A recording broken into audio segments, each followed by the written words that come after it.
ନମସ୍କାର।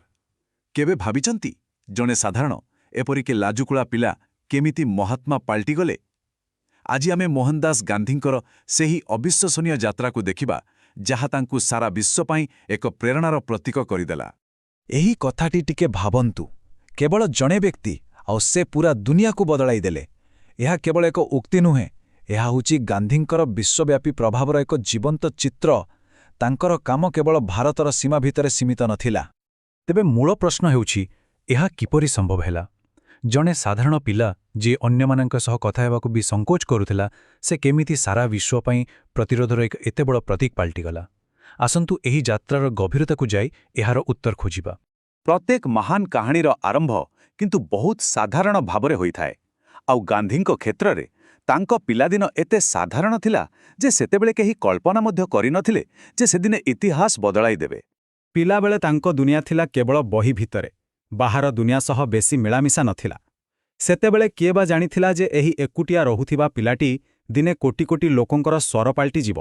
ହେଲେ ତାଙ୍କ ଭିତରେ ଯେଉଁ ସମାନତାର ଭାବନା ଥିଲା, ତାହା ପିଲାବେଳୁ ହିଁ ଦେଖିବାକୁ ମିଳୁଥିଲା। ଗୋଟେ ଘଟଣା ଅଛି, ଯେତେବେଳେ ସେ ଉକା ନାମକ ଜଣେ ଅଛୁଆ ପିଲା ସହ ମିଠା ବାଣ୍ଟିଲେ, ତାଙ୍କ ମା ବହୁତ ରାଗିଗଲେ। ଏହା ଥିଲା ସେହି ସମୟର ପ୍ରଥା ବିରୁଦ୍ଧରେ ତାଙ୍କର ପ୍ରଥମ ବିଦ୍ରୋହ। ସେତେବେଳେ ସେ ତାଙ୍କ ମାଙ୍କୁ ଯାହା କହିଥିଲେ, ସେଥିରେ ହିଁ ତାଙ୍କ ଭବିଷ୍ୟତର ଝଲକ ଥିଲା। ସେ ପଚାରିଲେ, ଉକାକୁ ଛୁଇଁଲେ କ'ଣ ଭୁଲିଗଲା? ସେ କ'ଣ ମୋଠୁ ଅଲଗା? ଦେଖନ୍ତୁ, କେତେ ସରଳ ପ୍ରଶ୍ନ, କିନ୍ତୁ ଏହାର ଉତ୍ତର ସେତେବେଳର ସମାଜ ପାଖରେ ନଥିଲା। ସତ୍ୟ ପ୍ରତି ତାଙ୍କର ନିଷ୍ଠା କେତେ ଗଭୀର ଥିଲା, ତାର ଆଉ ଗୋଟେ ଉଦାହରଣ ଦେଖନ୍ତୁ। ଲୁଚିକି ମାଂସ ଖାଇବା ପରେ ସେ ଛାଡ଼ିଦେଲେ। କାହିଁକି ଜାଣନ୍ତି? ତାଙ୍କୁ ଖରାପ ଲାଗିଲା ବୋଲି ନୁହେଁ, ବରଂ ସେ ତାଙ୍କ ମାଙ୍କୁ ମିଛ କହିପାରିବେନି ବୋଲି। ଏହିଠୁ ହିଁ ଆରମ୍ଭ ହୋଇଥିଲା ତାଙ୍କ ସତ୍ୟ ସହ ପ୍ରୟୋଗର ଯାତ୍ରା। ଏହାପରେ ଆସିଲା ତାଙ୍କ ଜୀବନର ସବୁଠୁ ବଡ଼ ମୋଡ଼, ଏକ ଏମିତି ଯାତ୍ରା ଯାହା ମୋହନଦାସଙ୍କୁ ମହାତ୍ମା ହେବାର ରାସ୍ତା ଦେଖାଇଲା। ଆସନ୍ତୁ, ଚାଲନ୍ତୁ ଦକ୍ଷିଣ ଆଫ୍ରିକା। ସେଠାରେ ସେ ଗୋଟେ କି 2 ବର୍ଷ ନୁହେଁ, ପୂରା 21 ବର୍ଷ ରହିଥିଲେ। 1893ରେ ଜଣେ ଯୁବ ଓକିଲ ଭାବେ ଯାଇଥିଲେ, ଆଉ ସେଠି ଫିନିକ୍ସ ସେଟଲମେଣ୍ଟ ତିଆରି କଲେ, ପ୍ରଥମ ଥର ପାଇଁ ସତ୍ୟାଗ୍ରହ ଆରମ୍ଭ କଲେ। ଆଉ ଯେତେବେଳେ 1915ରେ ଭାରତ ଫେରିଲେ, ସେ ଆଉ ସେହି ପୁରୁଣା ମୋହନଦାସ ନଥିଲେ।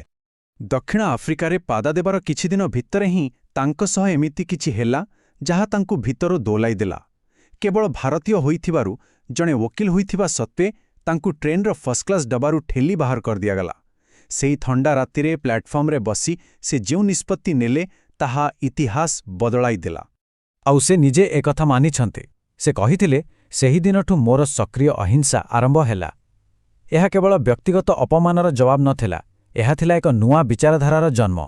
ତେବେ ଏଇ ଯେଉଁ ସତ୍ୟାଗ୍ରହ, ଏହା ପ୍ରକୃତରେ କ'ଣ ଥିଲା? କେମିତି କାମ କରୁଥିଲା ଏଇ ଅସ୍ତ୍ର? ଆସନ୍ତୁ ଏହାକୁ ଟିକେ ଭଲ ଭାବରେ ବୁଝିବା। ସତ୍ୟାଗ୍ରହ ମାନେ ସତ୍ୟ ପାଇଁ ଆଗ୍ରହ। ଗାନ୍ଧୀ ଏହାକୁ କହୁଥିଲେ ଆତ୍ମଶକ୍ତି ବା ସତ୍ୟଶକ୍ତି। ଏହାର ମୂଳ କଥା ହେଲା, ଆମେ ହିଂସାରେ ନୁହେଁ, ବରଂ ନିଜର ନୈତିକ ବଳରେ ସାମ୍ନାବାଲାର ମନ ପରିବର୍ତ୍ତନ କରିବାକୁ ଚେଷ୍ଟା କରିବା। ଆଉ ଏମିତି ନୁହେଁ ଯେ ସତ୍ୟାଗ୍ରହ ହଠାତ୍ ଆରମ୍ଭ ହୋଇଗଲା। ଏହାର ଗୋଟେ ପୂରା ପ୍ଲାନ୍ ଥିଲା। ପ୍ରଥମେ ସରକାରଙ୍କୁ ଚିଠି ଲେଖ, ଆବେଦନ କର। ଯଦି କିଛି ନ ହୁଏ, ତାହେଲେ ଅନ୍ୟାୟ ଆଇନକୁ ଭାଙ୍ଗ, ଜେଲ୍ ଯାଅ। ଆଉ ଶେଷରେ ଯେତେବେଳେ କୌଣସି ଉପାୟ ନଥାଏ, ସେତେବେଳେ ହୁଏ ବ୍ୟାପକ ଆନ୍ଦୋଳନ। ଗୋଟେ ପରେ ଗୋଟେ ପାହାଚ, ଚାପ ବଢ଼ାଇବା ପାଇଁ। 40,000। ଏହି ସଂଖ୍ୟାଟା ଟିକେ ଭାବନ୍ତୁ। 40,000 ଶ୍ରମିକ ଗାନ୍ଧୀଙ୍କର ଗୋଟିଏ ଡାକରାରେ ନିଜ କାମଧନ୍ଦା ଛାଡ଼ି ଆନ୍ଦୋଳନରେ ସାମିଲ ହୋଇଗଲେ। ଏତେ ବଡ଼ ଜନସମର୍ଥନ ଆଗରେ ଶେଷର ସରକାରକୁ ବି ହାର ମାନିବାକୁ ପଡ଼ିଲା। ଦକ୍ଷିଣ ଆଫ୍ରିକାରେ ମିଳିଥିବା ସଫଳତା ଥିଲା ଗୋଟେ ଟ୍ରେଲର। ଅସଲି ଫିଲ୍ମ ତ ଏବେ ବାକି ଥିଲା ଭାରତରେ। ଏଥର ଲକ୍ଷ୍ୟ ଛୋଟ ନଥିଲା, ଲକ୍ଷ୍ୟ ଥିଲା ପୂରା ଦେଶର ସ୍ୱାଧୀନତା, ଆଉ ନାରା ଥିଲା କର ବା ମର। ଏହି ତୁଳନା ଦେଖିଲେ ବୁଝାପଡ଼ିବ ଯେ ଲଢ଼େଇର ସ୍ତର କେତେ ବଦଳି ଯାଇଥିଲା।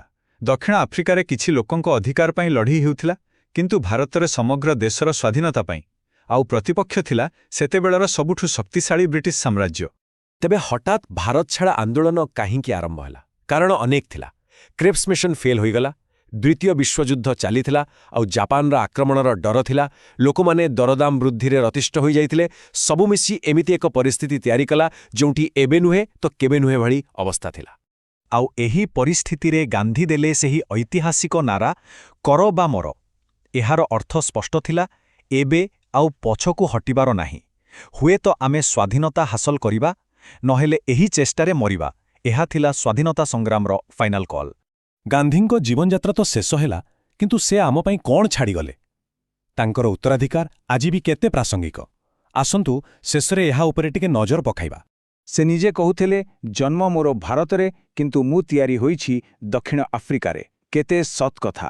ଦକ୍ଷିଣ ଆଫ୍ରିକାର ସେହି ସଂଘର୍ଷ ହିଁ ତାଙ୍କୁ ସେହି ଅସ୍ତ୍ର ଦେଇଥିଲା ଯାହାକୁ ବ୍ୟବହାର କରି ସେ ଭାରତକୁ ସ୍ୱାଧୀନ କରାଇଲେ।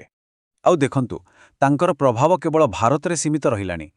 ଯେଉଁ ଦକ୍ଷିଣ ଆଫ୍ରିକାରେ ସେ ନିଜେ ଅପମାନିତ ହୋଇଥିଲେ, ସେହି ଦେଶରେ ପରେ ନେଲସନ୍ ମଣ୍ଡେଲାଙ୍କ ଭଳି ମହାନ ନେତା ତାଙ୍କ ରାସ୍ତାରେ ଚାଲି ବର୍ଣ୍ଣ ବୈଷମ୍ୟର ଅନ୍ତ କଲେ। ଏହା ହିଁ ତ ତାଙ୍କ ବିଚାରର ପ୍ରକୃତ ଶକ୍ତି। ଶେଷରେ ନେଲସନ୍ ମଣ୍ଡେଲାଙ୍କର ଏଇ କଥାଟି ଶୁଣନ୍ତୁ। ଗାନ୍ଧୀବାଦୀ ଦର୍ଶନ ଏକବିଂଶ ଶତାବ୍ଦୀରେ ମଣିଷ ବଞ୍ଚିବାର ଚାବିକାଠି ହୋଇପାରେ। ଏକଥା ଆମ ସମସ୍ତଙ୍କୁ ଭାବିବାକୁ ବାଧ୍ୟ କରେ। ଆଜିର ଏହି ହିଂସା, ବିବାଦ ଆଉ ଅଶାନ୍ତି ଭରା ଦୁନିଆରେ ଗାନ୍ଧୀଙ୍କର ସତ୍ୟ ଆଉ ଅହିଂସାର ରାସ୍ତା କ'ଣ ଆମକୁ ଏକ ଭଲ ଭବିଷ୍ୟତ ଦେଖାଇପାରେ?